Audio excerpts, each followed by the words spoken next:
Given that I am still in quarantine, I have been doing some experiments with different time management systems in order to find the best organizational method for me.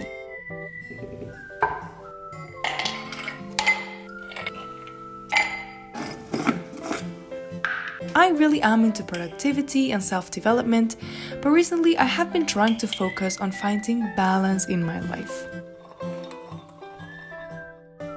I want to have a system that allows me to have a good proportion between responsibilities, time for myself, and leisure time.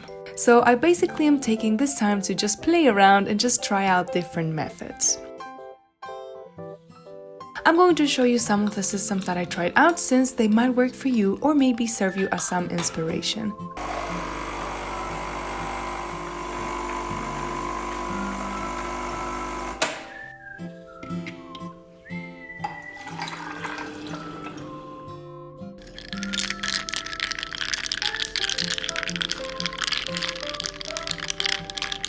So I'm going to explain them and also tell you some of the pros and the cons that I found, and on this video you will see the second system that I tried. Next week you will be able to watch the third one, and you will find a link down below for the first organizational system. Now, for the past 2 weeks, I tried out this little DIY device, and this system combines the techniques of time blocking or time batching with some flexibility. I basically created it with some materials that I had in my house, so I did a little layout for the hours of the day, and then I stuck some Velcro and created some labels to stick them around.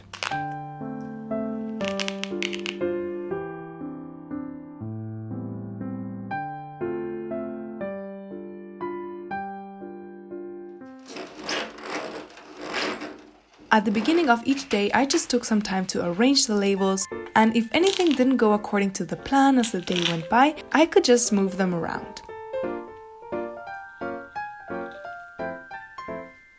This simple design was quite playful and interactive and allowed for flexibility throughout the day.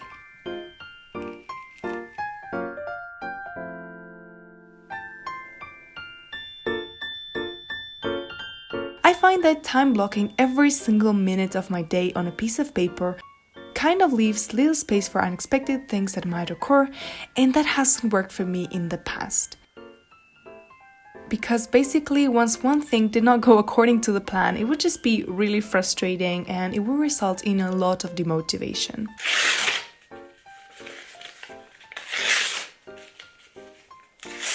But this particular system allows for movement and readjustments, which is flexible enough but also provides a little bit of structure to the everyday. And I made the labels according to my activities, and I used the reference of the squares of a squared millimeter page, so each represented half an hour.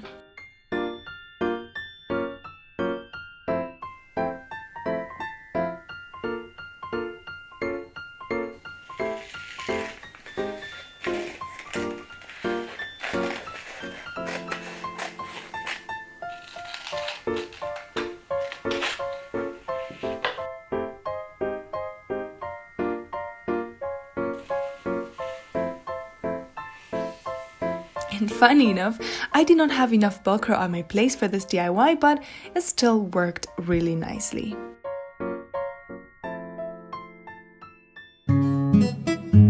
Now, the labels that I made were study, video podcast, house chore, reading, filming, editing, journaling, workout, work and admin tasks, and last but not least, free time.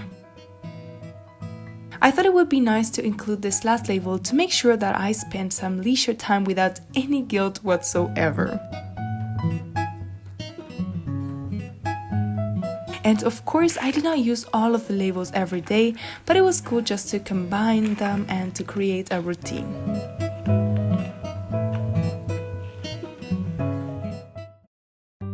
Now to the pros and the cons that I found.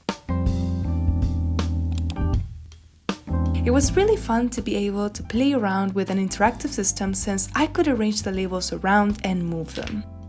It also kind of helped me to have a much more accurate idea of how much time I need for each task, and also it taught me how wrongly and how imprecise I am when calculating how long a task will take. Now, this was a learning process because it showed me how unrealistic I tend to be when planning, and also it kind of helped me to have a better idea of some realistic planning goals that I should have instead.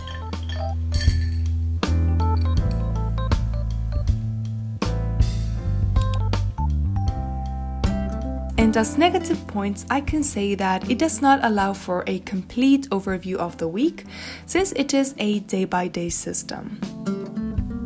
And also there is no room for any to-do list or notes within each task.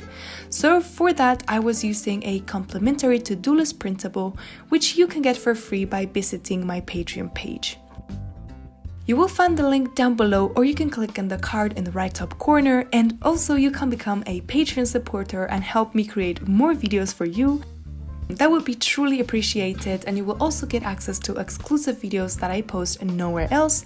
They're much more casual and much more intimate, so you might want to have a look at that. Once again, I'll have the link down below or in the card in the right top corner. Now back to the time management technique, it was a super simple and fun system. I call it flexible time blocking, and I was glad I tried it out. Plus, I really love DIYs and I'm all about finding what suits me best. So it was really entertaining and fun, so you might want to try it out for yourself. So remember that next week I will be sharing the next productivity system that I'm trying out right now, since I continue my scheduling experiments and I'm having quite a lot of fun with that. So if you want to check it out, do not forget to hit the subscribe button and the bell so that basically YouTube tells you about my upcoming video. And also down below you will find the link to the video where I share the first planning system that I experimented with. Yeah, so if you do try this method out, please make sure to share this with me on Instagram. I would love to see your flexible time blocking system. And remember that you can just create it with whatever you have at home. You do not need fancy materials. You can just use some magnet pieces if you have, or just paper if you don't find anything else. So yeah, it is a very interactive and fun system, and I really hope you enjoyed today's episode, and thank you so much for watching, and as always, please stay simple.